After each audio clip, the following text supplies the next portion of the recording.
All right, well, welcome everyone to another Marquez community meeting. This one we're gonna be talking about a few PRs that we've recently merged. We're also gonna be talking about the next release, so some things that are coming in there, and some exciting work that Danny, who's on the call, has been doing around Open Lineage and the Spark work, and provide like a quick update on where we are with the Marquez UI. I feel like it's been a while since we contributed or some features landed, but we'll give you an update on kind of the status of the UI and some of the bugs around the UI that we're seeing. So the first thing I'll do is I'll share my screen and I'll walk through. I think the most exciting thing for me is just around the code organization. This has been an ongoing effort.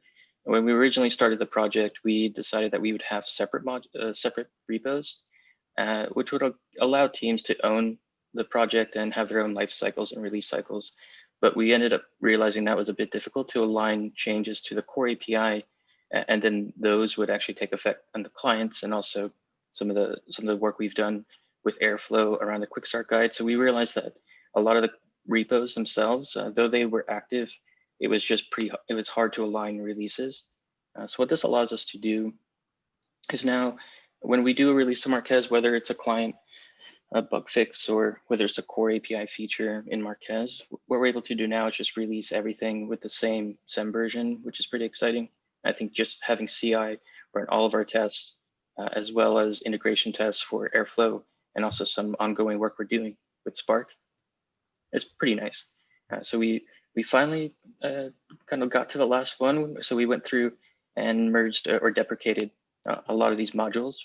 So I think if I just click on one, you'll see that a lot of the projects now, the README has been updated and just deprecated, and it shows you the new location of the code. So if you want to start contributing or fork the project, the best way to do it is just start with Marquez, the Marquez repo. So it makes it easier for others to contribute. So yeah, that's a pretty big win. The organization, like here, you have the API source. So that one just contains the core API. Things around the examples, we have the examples directory with Airflow, but soon we'll have one for Spark. And Danny, who's on the call, he's been actively working under the experimental directory. And this is the prototype that we have for Spark. So if you're interested in the progress that we're making there, this would be a good place to kind of poke around the code. And yeah, just a few things. So we have the web and a few other things, but the one thing that I'm currently working on now is getting the build process in place. So the key thing is when CI runs, actually having tests run for Airflow, run for the core API and our integrations. So that's ongoing work that we're focusing on this week. And then also we're focusing on alignment on the releases. So once we have CI passing for all of our modules, the next step is automating the release process. All right. Yeah, and this is another one. This PR landed. I know we tweeted about it, but this is a pretty, I think, exciting part. So this was something that Dan has been working on, and we've been discussing the Open Lineage standard and the spec. So if you haven't seen it, you can go. It's linked down in related projects. You kind of have to go down a bit deep. But here, Open Lineage is a new metadata standard around conducting lineage metadata. So if you're interested in that project, kind of poke around. And Marquez is an implementation of the spec. So we're pretty excited to kind of kick that off and push the initiative around the open source community, especially around the processing data. So if I go back, where was I? Oh yeah, this one here. Oops. Yeah, go back here. So some good changes, good discussions that happened. And I think it's important to stress that this is just the initial version of the spec. It's just to start collecting metadata through a new lineage endpoint that has been added.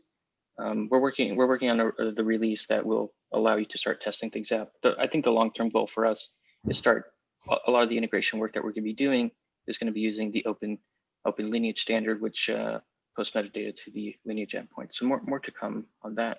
And Danny, did you want to add anything to around Open Lineage or anything around Spark?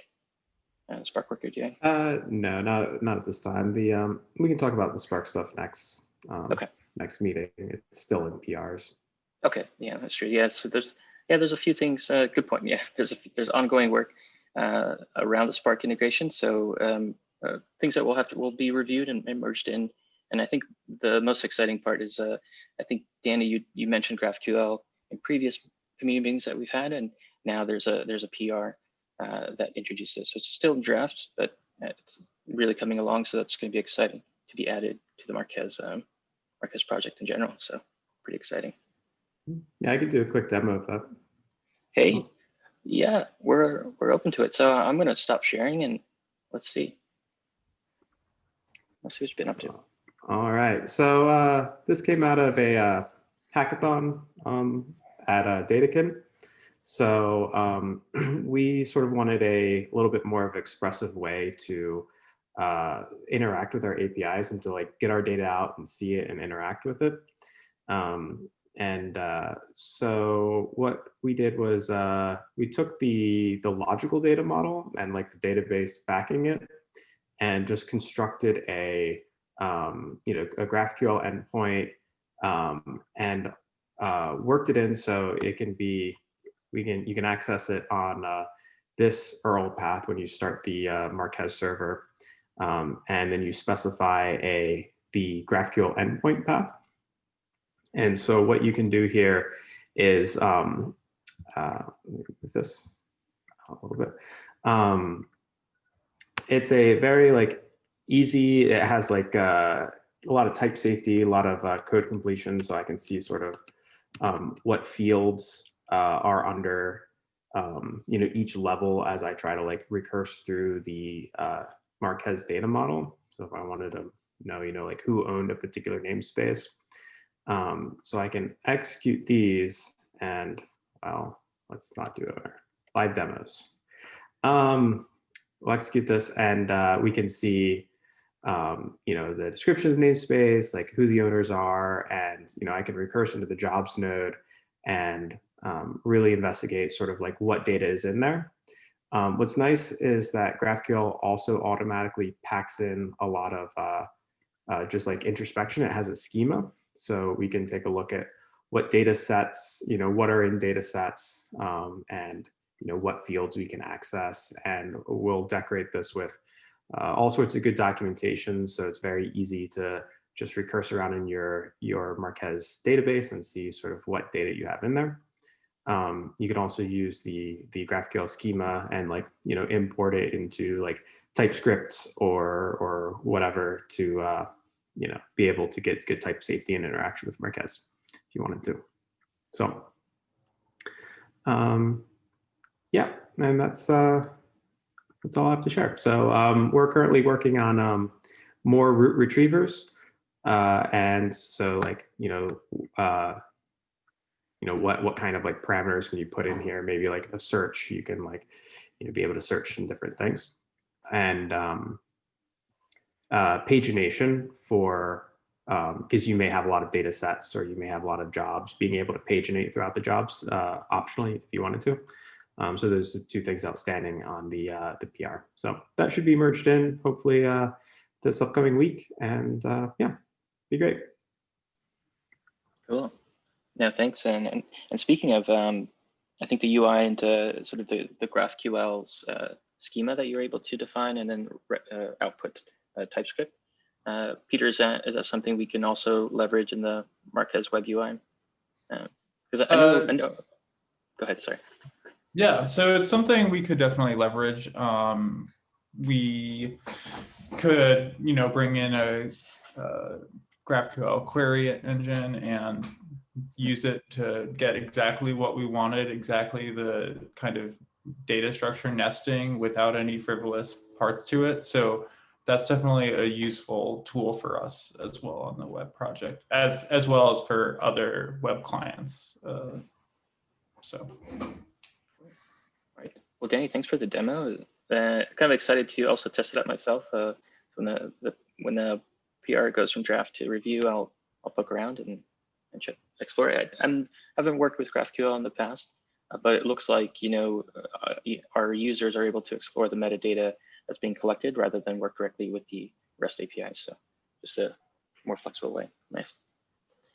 And so I think that yeah, the last thing we want to cover was some updates on the web UI. I know, Peter, you were active, I think not too long ago, and maybe just give an update on where things are. Yeah, sure. So I think we've had like a total redesign. I don't know, maybe an October, November timeframe, and now we're looking at moving directionally to making our web UI more just in time. So which means we're going to change the nature in which we interact with our backend. At the moment, we kind of get a lot of jobs and get a lot of data sets for our initial fetch.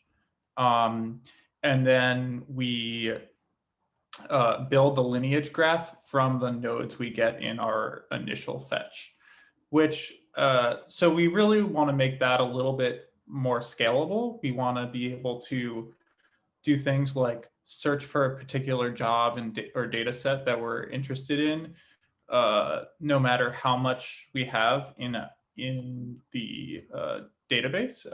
Right now, we're kind of restricted to the magic of jobs and data sets we decide to get on our initial fetch. So we want to make it a little bit more scalable. So the other component to that is building an API that will do lineage for a particular node. And we don't want to add any external dependencies like a graph database or some other tool to do that. So we're going to do it entirely with our Postgres queries and do a breadth first search and go away from a particular node and build that graph in real time and send it down to the client and render that graph. So that's kind of directionally where we're heading, just to make it a little more just in time, work with larger volumes of data, and enable future changes as well. So that's kind of directionally where we're heading on the Marquez Web. Nice, yeah. No, I think those are two key APIs. So with the open lineage, we now have the lineage API to ingest, but that doesn't mean the Marquez API, the Marquez model doesn't already store those the lineage graph. So exposing an endpoint to retrieve lineage, I think will definitely ease up the resources we use on the API, on the web UI, but at the same time, probably remove a bunch of that code, because a lot of it was kind of relying on making API calls individually for data sets and jobs and building out the graph on the front end. And then, yeah, the other key one is the search endpoint. So I know we discussed that and exposing it to the web, so we could have a better search feature, because I think all that's happening on the web, on the front end, right, in memory. Yeah, so right now the search functionality is just based upon the initial fetch of jobs and data sets we get. So it's actually not involving any backend at the moment. So I think we want to change that to expand the scope of what we can do and search. Okay, nice. All right. Well, yeah. No, thanks to Peter for the update on the web UI, and yeah, I think that's all I had in terms of updates. Do you have anything to add, Julian?